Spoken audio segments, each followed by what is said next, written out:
ইরানে হামলার কারণে নানামুখী চাপে পড়বেন মার্কিন প্রেসিডেন্ট ডোনাল্ড ট্রাম্প। বিশ্লেষকরা বলছেন মার্কিন সেনা নিহতের পাশাপাশি যুদ্ধ বিমান ধ্বংসের ঘটনায় ঘরে বাইরে ব্যাপক তোপের মুখে পড়বেন তিনি।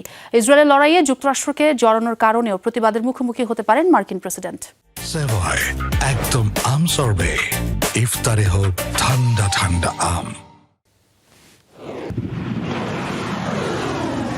ইরানের মুহুর্মুহ হামলায় জ্বলছে মার্কিন ঘাঁটি। যুদ্ধ শুরুর পর মধ্যপ্রাচ্যের বিভিন্ন ঘাঁটি পরিণত হয়েছে ইরানের টার্গেটে। ইরান ইসরায়েল লড়াইয়ে যুক্তরাষ্ট্রের সম্পৃক্ততা নিয়ে শুরু থেকে বিতর্ক চলে আসছে যুক্তরাষ্ট্রে। ইরানের সাথে লড়াইকে ওয়াশিংটনের ওপর চাপিয়ে দিয়েছে তেল আবিব, এমন অভিযোগও পুরনো। ইসরায়েলের স্বার্থের জন্য কেন মার্কিন নাগরিকদের করের অর্থে কেনা সমরাস্ত্র ব্যবহার করা হবে, এমন প্রশ্ন উঠেছে বারবার।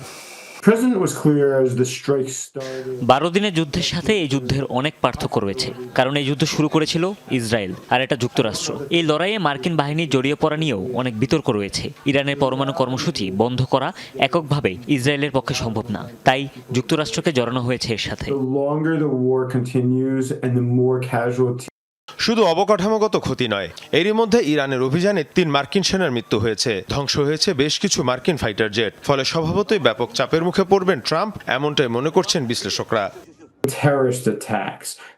শুরুর দিকে যুদ্ধের হতাহত নিয়ে মানুষ ইতিবাচক থাকে, তবে যুদ্ধ যত দীর্ঘায়িত হবে যুক্তরাষ্ট্রের পক্ষ থেকে তত বেশি হতাহত হবে। ফলে ট্রাম্পের পক্ষে সমর্থন ধরে রাখা কঠিন হবে। বিশেষ করে মেক আমেরিকা গ্রেট এগেনের মতো ক্যাম্পেইনের ভাটা পড়বে, কারণ এমন প্রচারণাতেই ট্রাম্প বারবার বলেছিলেন তিনি যুদ্ধবন্ধে কাজ করবেন।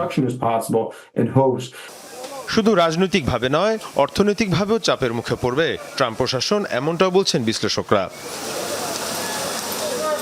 মির মুশফিকা হাসান, যমুনা নিউজ।